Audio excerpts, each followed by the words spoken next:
Muy buenos días, iglesia. Qué gozo y qué bendición estar con ustedes aquí reunidos en esta mañana. Al pastor, gracias por la oportunidad que me da de compartir este mensaje hacia ustedes, a cada uno. Y al Señor, a nuestro Padre Dios, quien pone revelación, quien pone conocimiento, entendimiento en nuestros corazones para transmitirle a su pueblo, para edificación de su pueblo. Yo quisiera hoy que trajéramos a nuestras mentes que cuando Dios nos habla, hay palabras de Dios que nos traen exhortación, que nos traen como una especie de reprimenda, si lo podemos decir así, nos confrontan, palabras que digamos de cierta manera, nos hacen sentir compungidos, nos hacen sentir de cierta manera confrontados con nuestro pecado, y eso es bueno, porque eso hace parte del trato de Dios con nosotros. El Padre corrige a sus hijos, ¿cierto? También hay palabras de ánimo, de aliento, también hay palabras motivacionales y hemos recibido también, de esas palabras hemos recibido mucho en esta casa. Pero la palabra de hoy es una palabra que invita a la reflexión. Es una palabra que nos invita a disponer nuestros corazones a la meditación, al uso del raciocinio lógico que Dios ha puesto como seres humanos en nosotros, lo que nos diferencia del resto de especies de animales que existen en la naturaleza. Es ese entendimiento, esa razón, esa conciencia que hay en nosotros. Y es lo que quiero hoy que como iglesia empecemos a hacer en la meditación del siguiente mensaje. Y como toda meditación, como toda reflexión lógica, debemos empezar por una pregunta. No existen meditaciones lógicas si no existe un cuestionamiento, si no existe una pregunta. Y la primera pregunta que yo quisiera hacerles, no para esperar una respuesta de parte de nadie, sino más bien para que la sopesemos en nuestros corazones, es: ¿cómo te imaginas a Dios? ¿Qué imagen tenemos en nuestras mentes, en nuestros corazones de quién es Dios? ¿Cómo es Dios? Si yo les hablo, por ejemplo, de las playas de Cartagena o de alguna playa, del mar, de la brisa, de las palmeras, nos imaginamos esos lugares, ¿cierto? Tenemos una representación gráfica en nuestras mentes de cada uno de esos lugares. Pero cuando hablamos de Dios, ¿qué imagen se viene a nuestras mentes? Seguramente si yo les digo la palabra automóvil, a ninguna de nuestras mentes o a la mayoría de nosotros no se nos viene literalmente la palabra automóvil a nuestra conciencia, sino la imagen de lo que es un automóvil. Tenemos una imagen creada y es la forma como nuestro cerebro funciona. Y pasa lo mismo con Dios. Ahora, no quiero que encapsulemos a Dios en una imagen física, en una imagen de un objeto tangible, porque es imposible.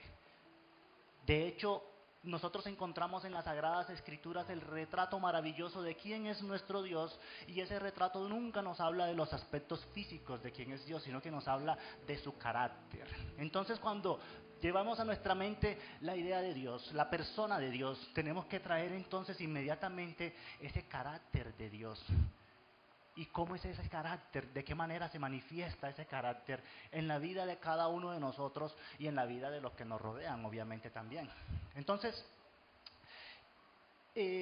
a mí me gustaría hacer como una especie de desglose, porque me ha llamado mucho la atención la manera como en las Sagradas Escrituras Dios nos ha dejado reflejado su carácter, nos ha dejado reflejado su imagen, la manera o los instrumentos, los mecanismos que Dios está utilizando o ha utilizado siempre para reflejarnos su imagen, para que de cierta manera el ser humano pueda tener conocimiento y acceso a quién es ese Dios, su creador.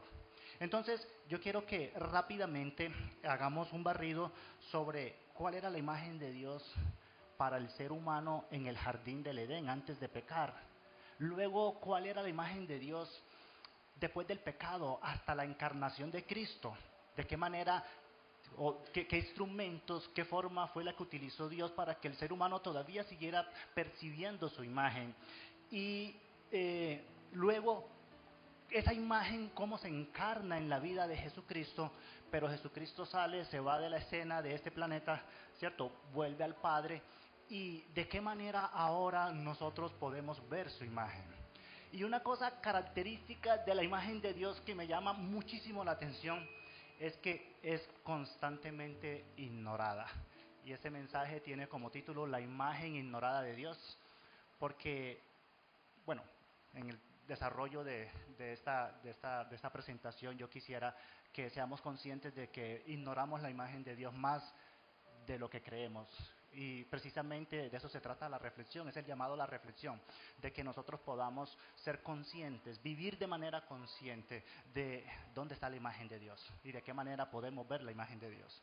Entonces, sin mayor pérdida de tiempo, vayámonos al primer aspecto de cómo se reflejaba la imagen de Dios en el principio, en la creación, en el jardín del Edén.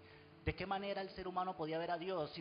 Si leemos con ojos nuevos el relato del Génesis, nosotros vamos a ver que esa es la carta de presentación de Cristo, la carta de presentación del Creador del universo. Él se está mostrando a la humanidad como un ser poderoso. Creó los cielos y la tierra, creó las inmensidades, las constelaciones. Se está mostrando como un ser inteligente. Se está mostrando como un ser sabio, se está mostrando como un ser paciente, porque si bien pudo crear todo de una sola vez, se da a la paciencia de esperar 6 días y paso a paso va haciendo un proceso de creación.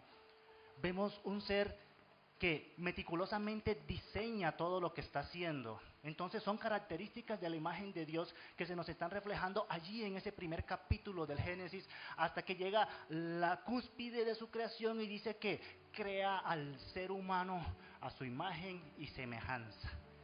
O sea que la imagen y semejanza de ese Dios creador con todas esas características se sintetizan en una creación, en la creación del ser humano. Adán era imagen y semejanza de Dios. Adán poseía la imagen de Dios. Era la imagen de Dios, la representación de Dios en el gobierno aquí en esta tierra. Y eso me parece maravilloso, es una cosa impresionante si lo vemos con ojos nuevos. Y los invito a que leamos cuando tengamos tiempo ese nuevo relato y lo veamos de esa manera. Esas características de Dios que se están manifestando en ese primer capítulo, en la carta de presentación. Es la presentación del protagonista de todo el libro, desde Génesis hasta Apocalipsis, Jesucristo. Pero resulta que el ser humano, aunque tenía la imagen de Dios y fue formado a la imagen y semejanza de Dios, parece ser que él no era consciente de esa imagen. Porque en el relato, solo en el capítulo 3, 2 capítulos más adelante, en el capítulo 3 aparece una serpiente que tipifica la presencia de Satanás, aparece Satanás en escena, y Satanás empieza a tergiversar un poco lo que Dios le había dicho tanto al hombre como a la mujer, y les dice algo que parece ser que nos indica que Adán ignoraba, o por lo menos en ese momento no tenía presente que poseía la imagen de Dios. Porque le dice, si comes del árbol del bien y del mal, no vas a morir, vas a ser como Dios. Pero él ya era como Dios, él ya había sido creado a la imagen y semejanza de Dios. Y él parece ser que ignora esa información o ese conocimiento y peca. Cree las mentiras de Satanás y en ese momento el ser humano pierde la imagen y semejanza de Dios. Y de ahí en adelante los seres humanos que nacieron, es decir, cuando se empezaron a reproducir, reprodujeron a seres humanos no a la imagen y semejanza de Dios, sino a la imagen y semejanza del hombre caído.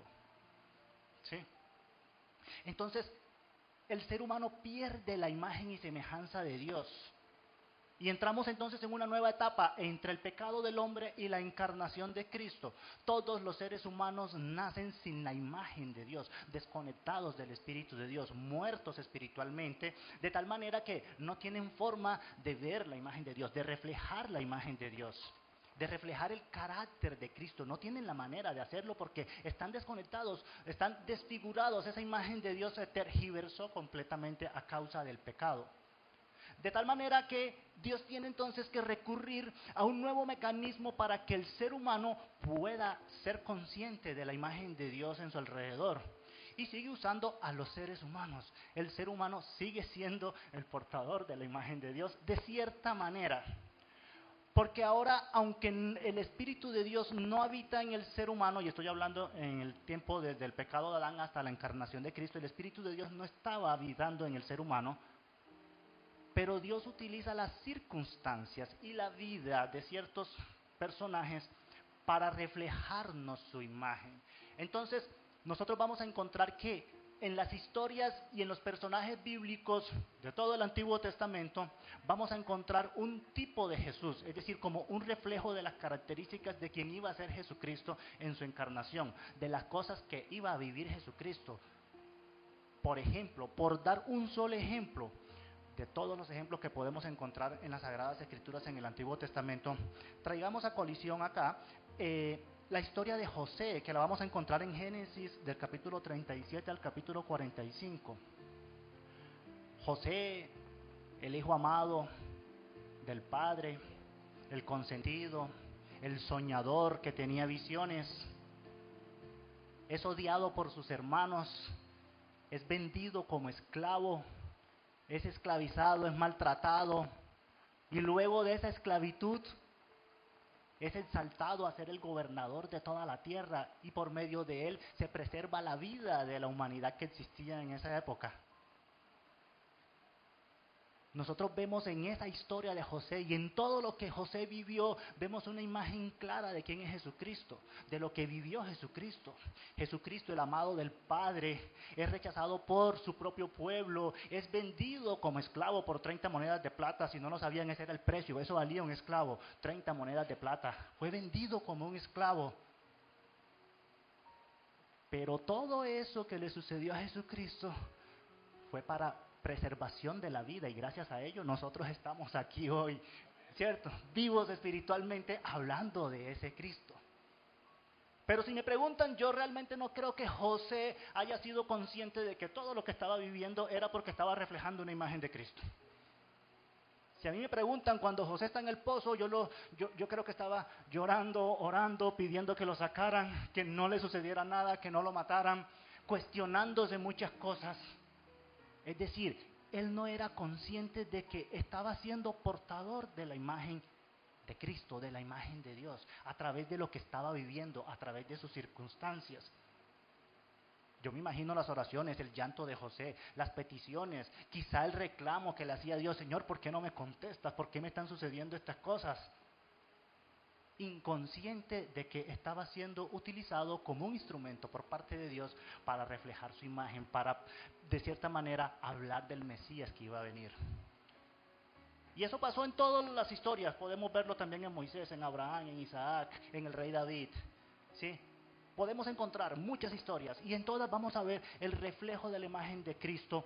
Pero si me preguntan personalmente, cuando el rey David está contando esos salmos que nosotros decimos hoy en día, salmos mesiánicos, yo no creo que él estaba pensando en eso. Si bien yo creo que estaba siendo inspirado por el Espíritu de Dios, yo creo que él no era consciente de realmente lo que estaba diciendo, de lo que estaba hablando.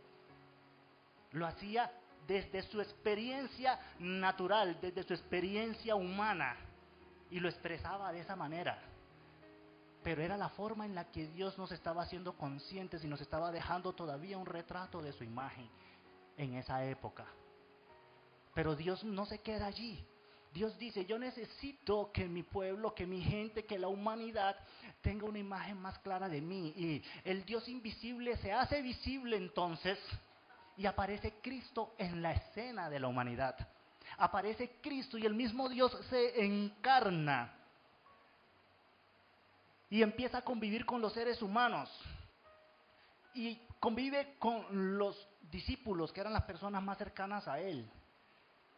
Y hace milagros, y hace hazañas, y llama al arrepentimiento, y expone él mismo como, se expone más bien él mismo como testimonio de sí mismo.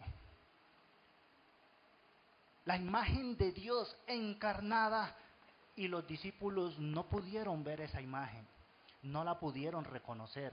reconocieron la imagen de un excelente ser humano, reconocieron la imagen de un excelente rabino, de un excelente maestro, de un excelente amigo, de una persona muy sabia, pero no reconocieron la imagen de Cristo, la imagen divina. Como hijo de Dios no lo aceptaron y muchos judíos lo siguen considerando así todavía, lastimosamente.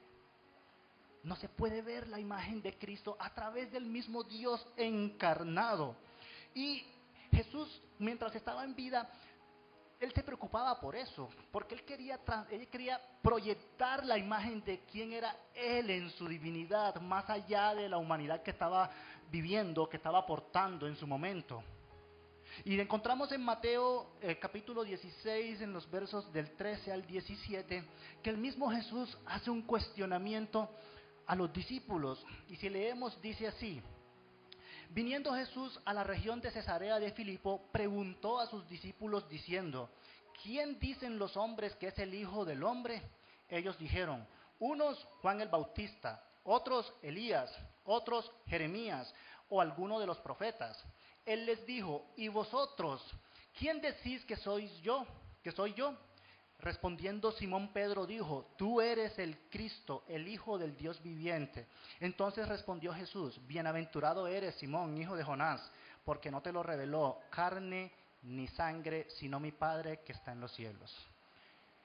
Jesús estaba interesado en la imagen que el mundo estaba percibiendo de él. Pero el mundo, como lo leímos aquí, el mundo percibió a un profeta, percibió a un ser humano, no percibió a Cristo, el Hijo de Dios. Aún los propios discípulos, yo creo que cuando Jesús les transmitió la pregunta, como que se quedaron mirando, como, ¿y qué decimos? ¿Qué decimos? Y Pedro se atrevió: Señor, tú eres el Cristo, el Hijo de Dios. Pero ahí hay una revelación impresionante que quiero que la escudriñemos y que la interioricemos hoy. Jesús le dice a Pedro: bienaventurado eres, Pedro, porque no te lo reveló ni carne ni sangre, solo el Padre. Y Dios Padre es Espíritu, es decir, el Espíritu de Dios le dio el discernimiento a Pedro para poder ver en Jesús la imagen de Cristo, la imagen del Hijo de Dios. En nuestra naturaleza carnal, en carne, sangre y hueso, jamás vamos a reconocer la imagen de Cristo. Jesús lo dejó claro allí: eres bienaventurado porque eso no lo pudiste ver, te quedaba imposible, Pedro. Por eso es que el resto del mundo no lo puede ver, porque el resto del mundo no posee mi espíritu. Cristo no había muerto en la cruz, no nos había impartido su espíritu todavía. El pecado de la humanidad no había sido pago por la sangre de Jesucristo.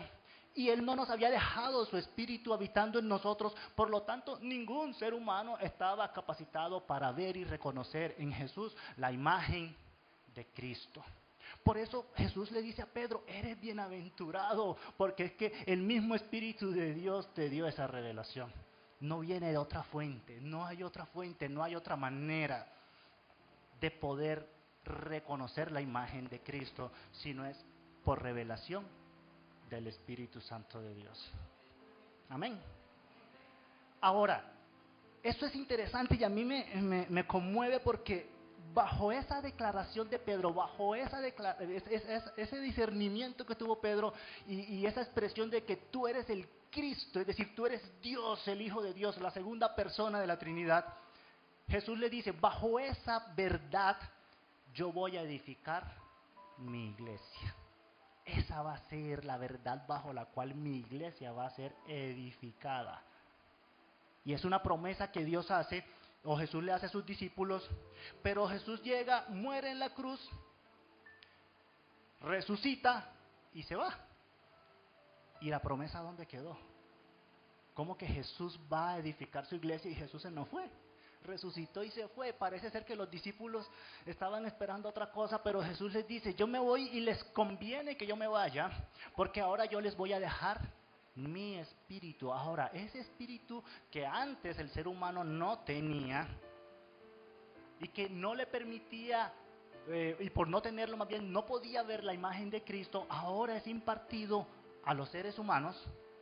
Y ahora desde dentro, desde nuestro interior, el mismo Cristo empieza a formar su imagen en nosotros. Y el mismo Espíritu nos permite a nosotros ver la imagen en nuestro hermano, en nuestro compañero que se encuentra a nuestro lado, en nuestra familia, en nuestros hijos, en nuestros esposos, en nuestros amigos. Porque si tienen y son portadores de la vida del Espíritu de Dios, son portadores de la imagen de Cristo. Y es maravilloso, me parece maravilloso. En 1 Corintios 6:19, nosotros encontramos que el apóstol Pablo le recuerda eso a la iglesia, porque parece que la iglesia olvidó eso. La iglesia olvidaba ese principio de que si en cada uno de nosotros está el Espíritu de Dios, entonces nosotros somos la imagen de ese Cristo, portamos la imagen de ese Cristo, portamos la imagen de ese Dios todopoderoso, de ese mismo Dios que se presentó con poder y gloria y sabiduría e inteligencia en el Génesis 1. Ese mismo Dios, esa misma imagen ahora dentro nuestro. Y Pablo tiene que recordárselo a la iglesia en Corintios, 1 Corintios 6:19, y les dice: ¿acaso no saben que su cuerpo es templo del Espíritu Santo, quien está en ustedes y al que han recibido de parte de Dios?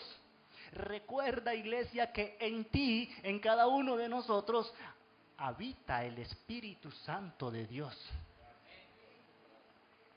No olvidemos eso, habita el Espíritu Santo de Dios. Y Pablo no solo se lo recuerda a los corintios, sino a la iglesia en Colosas también. En 1 Colosenses 1, los versos 15 y 18, encontramos que Pablo les dice, hablando de Jesucristo, dice: Él es la imagen del Dios invisible, el primogénito de toda creación, y Él es la cabeza del cuerpo que es la iglesia. Nosotros somos el cuerpo de Cristo. Y si somos el cuerpo de Cristo, poseemos la imagen de Cristo. Es Cristo nuestra cabeza. Pablo tiene que recordárselo. Ahora, en el tiempo actual, en nuestra temporada actual, en el cronos de la humanidad, la imagen de Cristo está reflejada en su iglesia y nosotros somos su iglesia. Nosotros somos los portadores de la imagen de Cristo. Así que mírese cada uno y hágase consciente de, primero, tengo al Espíritu de Dios en mí, y si tengo al Espíritu de Dios en mí, wow, es increíble, soy portador de la imagen de Dios. Porto la imagen de Dios. Y ahora mire a su familia, piense en su familia, si no la tiene aquí o si lo tiene aquí, mírelo y wow, porta la imagen de Dios. Pensemos en el hermano que tenemos a nuestro lado, porta la imagen de Dios. Somos el cuerpo de Cristo. Y esa metáfora del cuerpo de Cristo, esa representación gráfica del cuerpo de Cristo, debemos entenderla muy bien porque a veces nos cuesta demasiado como qué significa ser el cuerpo de Cristo. Ser el cuerpo de Cristo significa, mis amados, que somos las manos, los pies, la boca, los oídos, los ojos, que utiliza Cristo para revelar su imagen a aquellos que no lo conocen. No olvidemos esa misión importante que tenemos. Y predicate el Evangelio, dar testimonio de Cristo al mundo entero.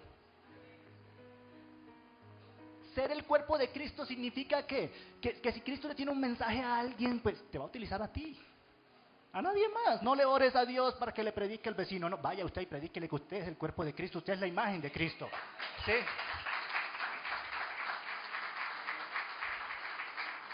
Al Señor ese aplauso. No le pidamos a Dios que haga milagros, somos el milagro de Dios ya en la tierra. No le pidamos a Dios que bendiga, porque somos la bendición. Somos la luz y la sal en esta tierra. Estamos para preservación porque poseemos la imagen de Cristo, poseemos su espíritu. Debemos ser una iglesia que emprende sin temor, porque poseemos la imagen de Cristo. Eso significa ser el cuerpo de Cristo, que ahora yo soy esos brazos que pueden abrazar, consolar, llevar esperanza. a quien la necesita. Y cada uno de nosotros hemos sido dotados con talentos, con dones muy particulares. Y Dios nos ha colocado en escenarios muy particulares de la sociedad, para que allí, justo allí, rodeados de esa oscuridad de la cual somos conscientes, allí brillemos, pero no con nuestra luz, con la luz de Cristo. Para que llevemos y exportemos la imagen de Cristo al mundo, para que el mundo pueda ver a Cristo. Cuando el mundo nos ve, debería ver a Cristo. Pero frecuentemente somos inconscientes de esa realidad. Y mucho más frecuentemente de lo que nos gustaría admitir. Eso lo sabemos y nos lo han dicho de pronto, o si es primera vez que lo escuchan, pues mantengámoslo siempre en nuestra conciencia. Porque se nos olvida. Salimos de aquí, de esta reunión, y se nos olvida, y nos vamos a almorzar y se nos olvida que somos la imagen de Cristo. Y aparece el problema y no le oramos al problema, empezamos a pedirle a Dios que intervenga, pero si ya tienes a Dios dentro de ti. Y seguimos orando de maneras incorrectas, y seguimos pidiendo de manera incorrecta, y seguimos llenos de temor, y seguimos sin reflejar la imagen de Cristo, seguimos ignorando la imagen de Cristo. La imagen ignorada de Dios. Aún siendo sus hijos, seguimos ignorando quién es Dios, seguimos ignorando que somos portadores de la imagen de Dios, y seguimos viviendo de una manera que no refleja esa naturaleza divina en nosotros.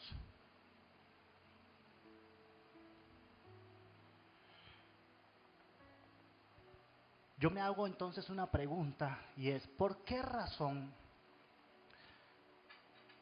ignoramos la imagen de Dios, o la imagen de Dios ha sido ignorada pues desde el principio? Adán no era consciente, ninguno de los profetas ni de los personajes del Antiguo Testamento tampoco, los que convivieron con Jesús tampoco eran conscientes de la imagen de Cristo, y nosotros frecuentemente seguimos ignorando esa imagen. ¿Por qué razón?, me preguntaba yo, y el Señor me hizo comprender que se debe a una causa: la naturaleza carnal que existe en nosotros.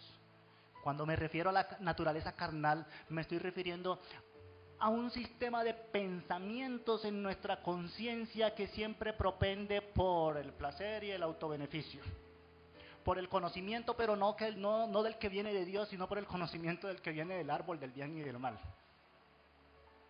Un conocimiento sin vida. Ese que quiere ser independiente de Dios, ese pensamiento que quiere hacer las cosas no a la manera de Dios, sino a la manera de cada uno de nosotros. Esa naturaleza carnal no nos permite ver a Cristo, aún siendo hijos de Dios. Esa naturaleza todavía sigue persistiendo en nosotros. Pero ¿cómo es posible, Daniel, si nací de nuevo y en las Escrituras me dicen que soy una nueva criatura? Bueno, tenemos que entender también qué es eso de la nueva criatura. La nueva criatura es que ahora el Espíritu de Dios está en sintonía con mi espíritu, y en mi mente, en mi conciencia, yo puedo tener acceso a la revelación divina para desarrollar la vida de Cristo y que la vida de Cristo sea manifiesta a todo el mundo. Entonces me hago la siguiente pregunta: ¿cómo nos deshacemos de esa vieja naturaleza? Si ya yo soy una nueva criatura, ¿cuál es el mecanismo por el cual yo debo entonces abandonar, deshacerme, desechar esa vieja naturaleza para que efectivamente y de manera natural lo que se vea en mí sea la imagen de Cristo? Y nuevamente las Escrituras tienen la respuesta. En las Sagradas Escrituras encuentro que Pablo dice que debemos renovar nuestra mente. Eso lo encontramos en Romanos. No os conforméis a este siglo, sino transformaos por medio de la renovación de nuestro o de vuestro entendimiento. Romanos 12:2.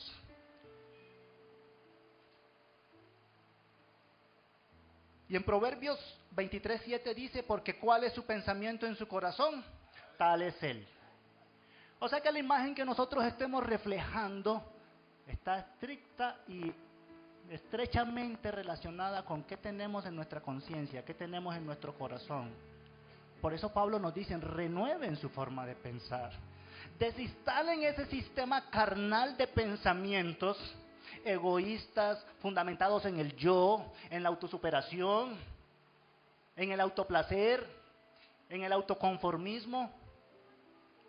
Y empiecen a instalar los pensamientos de Cristo, la vida de Cristo, la ley de Dios que ya está en nosotros, porque si Cristo está en nosotros, ya tenemos en nuestros corazones la ley de Dios.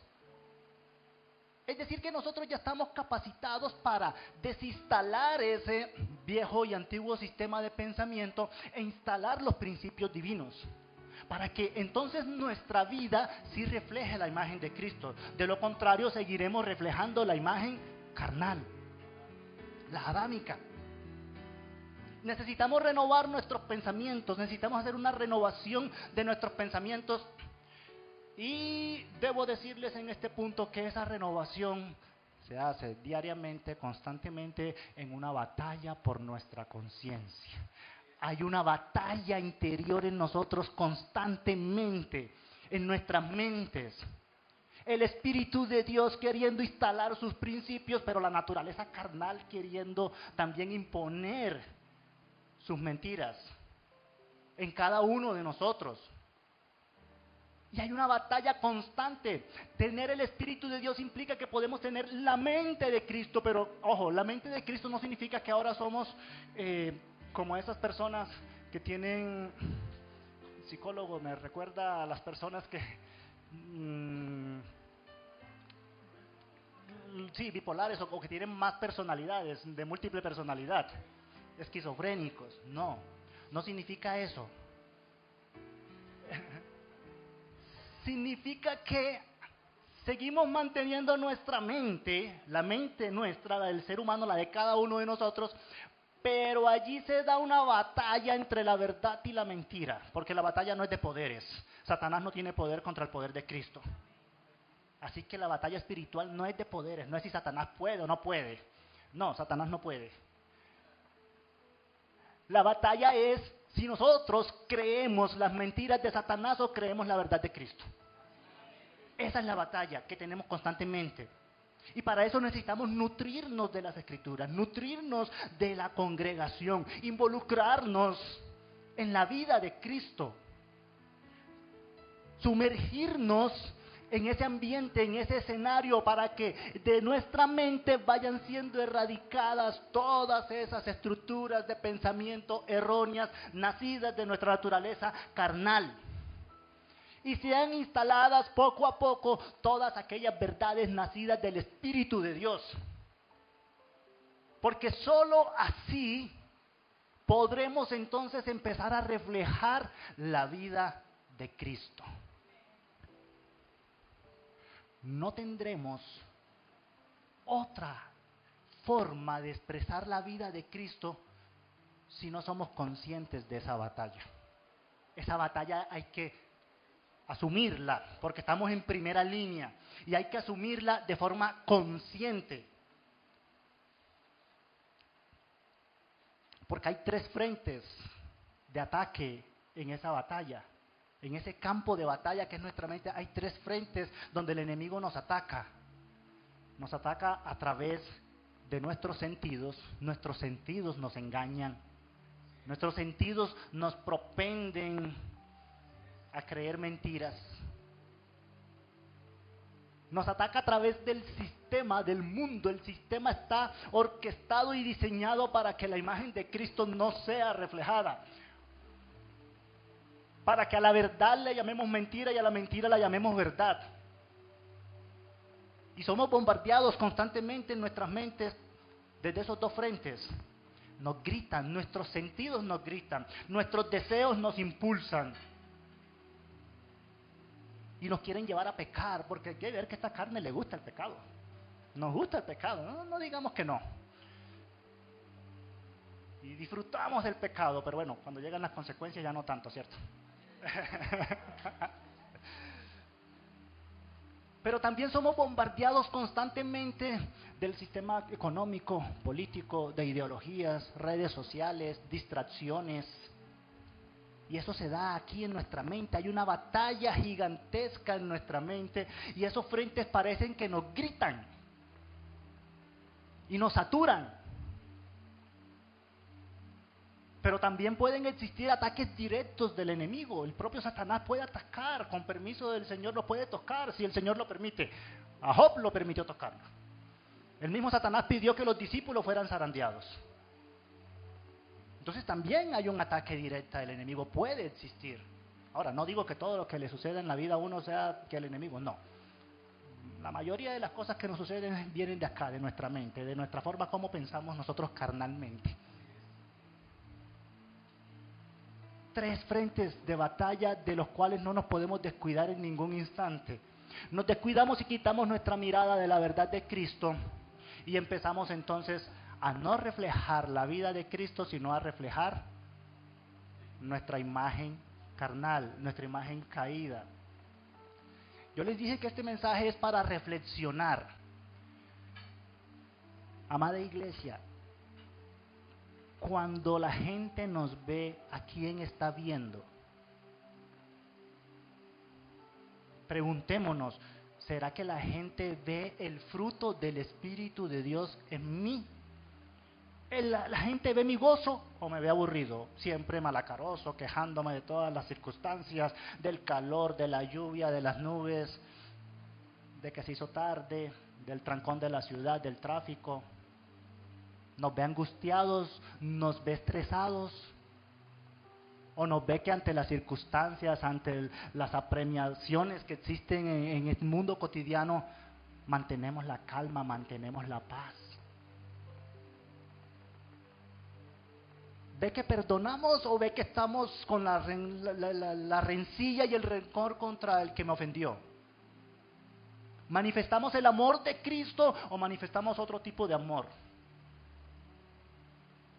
¿Ve que tenemos fe ante las circunstancias o ve otra cosa? Temor, duda.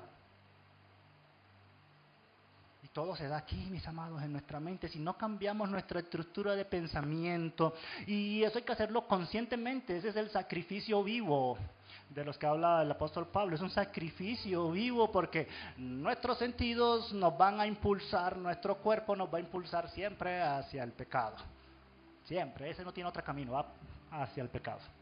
No tiene otra manera, no tiene cómo impulsarnos hacia la parte espiritual. Por eso es que Pablo nos dice que seamos seres regidos por el Espíritu de Dios. Pero para ser regidos por el Espíritu de Dios, para tener la mente de Cristo y poder sentir como sintió Cristo, conmovernos por lo que se conmueve Cristo, enojarnos por lo que se enoja Cristo, tenemos que cambiar nuestra estructura de pensamiento, tenemos que exponernos a la verdad de Cristo, meditar en la verdad de Cristo y obedecer.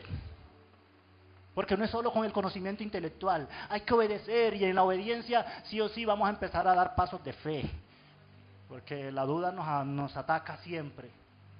Señor, esto sí es tuyo, yo no sé, pero voy. Señor, y en la medida de que vamos caminando con Él, y vamos teniendo una experiencia de intimidad con Cristo, entonces esa imagen de Cristo va a ser visible a los demás. Los demás ven paz en ti. Los demás ven gozo en ti. Los demás ves que amas aún al que te hiere. Y eso, ojo, religiosamente pensaríamos que la imagen de Cristo es ir y hablarle de Biblia a todo el mundo. No, es una vida, es un estilo de vida. Amar a nuestro prójimo, servir, entregarlo todo. Cristo lo entregó todo por nosotros, todo, absolutamente todo. Y a nosotros nos cuesta entregar 1 hora de nuestra vida para escuchar a alguien que está necesitado. Y a nosotros nos cuesta darle un pasaje a alguien para que vaya y asista a una reunión, a una cita o algo, si lo vemos apurado. Y a nosotros nos cuesta, no queremos. Porque estamos más desfocalizados, estamos más centrados en nuestros propios intereses, en nuestros propios planes, en nuestra propia vida, en lo que nosotros hemos planificado para el día a día o para el futuro, y no estamos interesados en los asuntos del reino. Jesucristo dijo: busquen primero el reino de Dios y su justicia, y el resto de cosas les serán añadidas. Y nosotros hemos invertido la ecuación. Buscamos las cosas añadidas para que después decirle gracias a Jesús. ¿Cierto? ¿Estamos hablando con Cristo o le estamos notificando a Cristo lo que vamos a hacer? Muchos se acercan a mí y me dicen: tengo esto, pero siento que Dios no me habla. Y yo le digo: ¿tú hablas con Cristo? Y me dicen: sí. Enséñame cómo hablas con Cristo. Y empiezan a decirme: yo le digo, y le digo, y le digo, y le digo, y le digo. Y para un momento, tú no estás teniendo una conversación con Cristo, tú estás teniendo un monólogo con Cristo. Te estás descargando lo que tienes con Cristo. Le estás notificando a Cristo lo que quieres hacer, le estás diciendo de tus problemas, le estás hablando de tus situaciones, pero no te estás tomando el tiempo de escuchar lo que Cristo te quiere decir. No te estás tomando el tiempo de interiorizar las verdades de Cristo en tu vida, y mucho más importante, ponerlas en práctica, obedecerlas.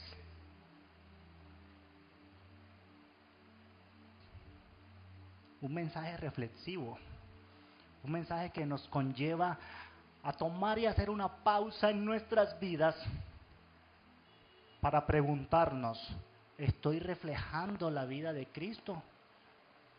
¿Será que en mis situaciones, en mi familia, es Cristo quien se está manifestando o se está manifestando mi naturaleza carnal? Ser conscientes de esa batalla espiritual que existe en nuestras mentes, para no bajar nuestra guardia, para mantenernos firmes ante lo que Cristo nos está diciendo. Porque la batalla no es luchar contra el enemigo, no vamos a pelear contra el enemigo. Ya el enemigo fue vencido. Cristo nos llamó a mantenernos firmes en Él. Ese es el trabajo nuestro, mantenernos firmes en Él. No importa lo que nuestros sentidos nos griten, no importa lo que el sistema nos diga, no importa lo que Satanás quiera emprender contra nosotros, mantenernos firmes en Él, y el enemigo huirá. ¿Sí? Al Señor, ese aplauso. El enemigo no va a huir de nosotros.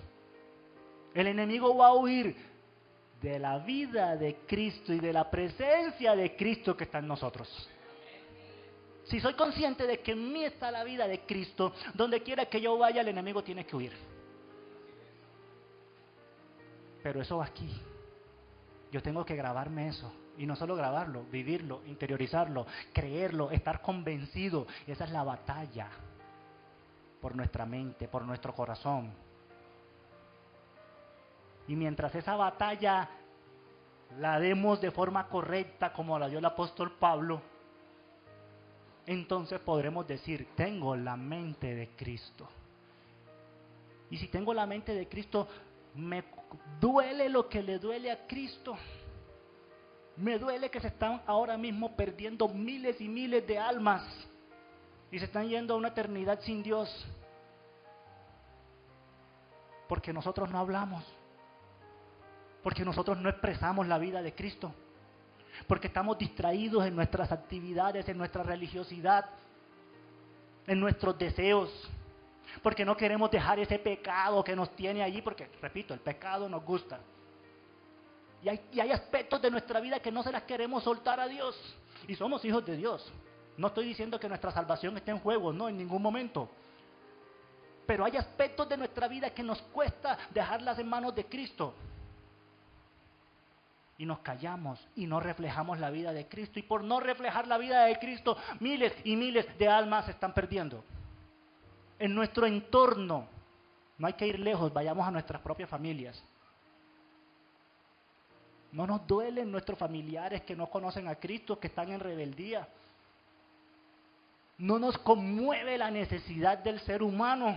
Y no hablo solo de la necesidad material, sino la necesidad de Cristo, la necesidad de que conozcan a Cristo, de que vivan realmente. iglesia, somos la imagen de Cristo, somos el cuerpo de Cristo, los brazos de Cristo, somos el corazón de Cristo, somos el reflejo de Cristo. ¿A quién va a mandar Cristo a que haga ese trabajo? Ya Él vino y hizo lo que tenía que hacer. Lo imposible lo hizo Él. Se sacrificó y nos quitó el pecado y nos dejó su espíritu. ¿Qué ser humano podía hacer eso? Nadie. Él hizo lo difícil, nos toca a nosotros aferrarnos y cimentarnos en su verdad, en la batalla de nuestra mente, para que entonces la imagen de Él pueda ser proyectada al mundo y el mundo pueda conocer y reconocer y admitir que Jesucristo es nuestro Dios. Amén.